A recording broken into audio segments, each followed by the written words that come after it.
Hi friends, welcome to SK Innovations. இன்னைக்கு நம்ம என்ன பார்க்க போறோம்னா 6 மாத குழந்தைகள்ல இருந்து 10 வயது சிறுவர்களுக்கு வரைக்கும் கற்பூரவள்ளி இலையை எப்படி கொடுக்கலாம்னு பார்க்கலாம். இப்போ பாத்தீங்கன்னா இதுதான் கற்பூரவள்ளி இலை. இது வந்து நிறைய பேருக்கு தெரிஞ்சிருக்கும். இத பாத்தீங்கன்னா ஓமவல்லி இலைன்னு கூட சொல்லுவாங்க. நம்மள பல பேருக்கு வந்து இந்த இலை சாப்பிட்டா சளி, இரும்பல், ஜலதோஷம், காய்ச்சல்லாம் சரியாகும்னு தெரியும். ஆனா இந்த இலை வந்து சாப்பிடும்போது ரொம்பவே காரமா இருக்கிறதுனால குழந்தைகளுக்கு கொடுக்கிறது ரொம்பவே கஷ்டமா இருக்கும். ஏன்னா குழந்தைகள் வந்து விரும்ப மாட்டாங்க. அதனால இந்த இலையை குழந்தைகளுக்கு எப்படி ஈஸியா கொடுக்கலாம்னு சொல்லிட்டு இந்த வீடியோல நம்ம பார்க்கலாம். ஃபர்ஸ்ட் இப்போ இந்த இலைகளோட காம்பை வந்து நான் கிள்ளி எடுத்துக்க போறேன். பாருங்க, ஒவ்வொரு இலையோட காம்பும் வந்து எடுத்தாச்சு. நான் இன்னைக்கு ஒரு 6 இலைகள் எடுத்துர்க்கேன்.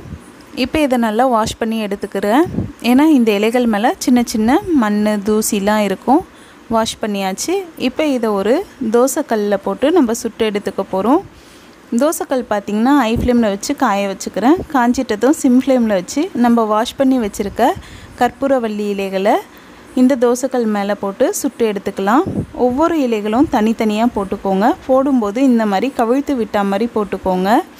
அப்பதான் அந்த தோசைக்கல்ல இருக்க சூடு வந்து அந்த இலைகள்ல பரவி அந்த இலைகள் நல்லா வதங்கி வரும். இந்த மாதிரி போட்டதும் நம்ம ஸ்டவ் ஆஃப் பண்ணிக்கலாம். கல்லுல இருக்க சூடே வந்து போதுமானதா இருக்கும். இந்த அளவுக்கு டார்க் ஆனதும் நம்ம வந்து இந்த இலைகளை எடுத்துடலாம். 1 வயதுக்குள்ள இருக்க குழந்தைகளுக்கு 2 இலைகள், 2 வயதுக்குள்ள இருக்க குழந்தைகளுக்கு 4 இலைகள், 3 வயதுக்குள்ள இருக்க குழந்தைகளுக்கு 6 இலைகள் போதுமானதா இருக்கும். இந்த அளவுக்கு டார்க் ஆகிட்டதும் தான் நீங்க எடுக்கணும். அப்பதான் நம்ம சாறு பிழியும் போது ஈஸியா சாறு கிடைக்கும். இப்போ எல்லா இலைகளுமே நான் எடுத்துடுறேன்.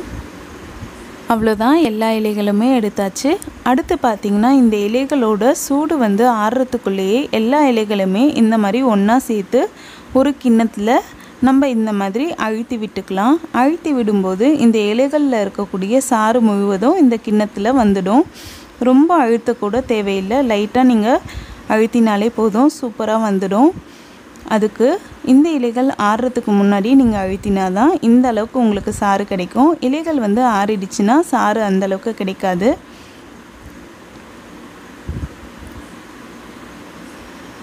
இப்போ பாத்தீங்கன்னா நம்ம வந்து இந்த இலைகளோட சாறை நம்ம எடுத்துட்டோம்.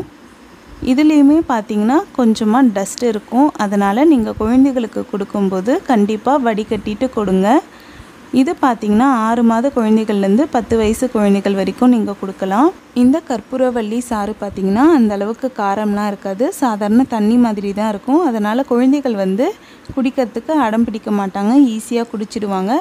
அந்த மாதிரி சிரப்லாம் குடிச்சா சில குழந்தைகளுக்கு ஒத்துக்காது, வாமிட் பண்ணிடுவாங்க. இது குடிச்சா வாமிட்டும் வராது. சளி, இரும்பல், காய்ச்சல்னு சொல்லிட்டு எந்த ப்ராப்ளமா இருந்தாலும் நீங்க இத ஒரு நாளைக்கு 2 தடவைன்னு சொல்லிட்டு 3 நாள் கொடுத்தா போதும். உங்களுக்கு நல்ல ரிசல்ட் தெரியும். அதனால இனிமேல் உங்க குழந்தைகளுக்கு எப்பயாவது ஜலதோஷம், காய்ச்சல் இந்த மாதிரி பிரச்சனை ஏற்பட்டா நீங்க பயப்படாம இந்த மாதிரி கற்பூரவள்ளி சாறை கொடுக்கலாம். இது குடிக்கிறதுனால எந்த ஒரு சைடு எஃபெக்ட்டும் இல்லை. அதே டைம் சிரப், டேப்லெட் இந்த மாதிரி யூஸ் பண்ணுறதை வந்து குறைச்சிக்கோங்க. கண்டிப்பாக இந்த ஆரோக்கியமான முறையை பயன்படுத்துங்க. இந்த வீடியோ உங்களுக்கு பிடிச்சிருந்தால் லைக் பண்ணுங்கள், உங்கள் ஃப்ரெண்ட்ஸோட ஷேர் பண்ணுங்கள், அண்ட் எப்படி இருந்துச்சுன்னு கமெண்ட் பண்ணுங்கள். நம்ம சேனலை ஃபஸ்ட் டைம் பார்க்குறீங்கன்னா மறக்காமல் சப்ஸ்கிரைப் பண்ணுங்கள். அப்படியே பக்கத்தில் இருக்க பெல் ஐக்கானையும் கிளிக் பண்ணிக்கோங்க. அப்போ தான் நான் அப்லோட் பண்ணுற ஒவ்வொரு வீடியோ உங்களுக்கு நோட்டிஃபிகேஷனில் வந்து சேரும். இதே மாதிரி நாளைக்கு இன்னொரு யூஸ்ஃபுல்லான வீடியோ பார்க்கலாம். தேங்க்ஸ் ஃபார் வாட்சிங் ஃப்ரெண்ட்ஸ்.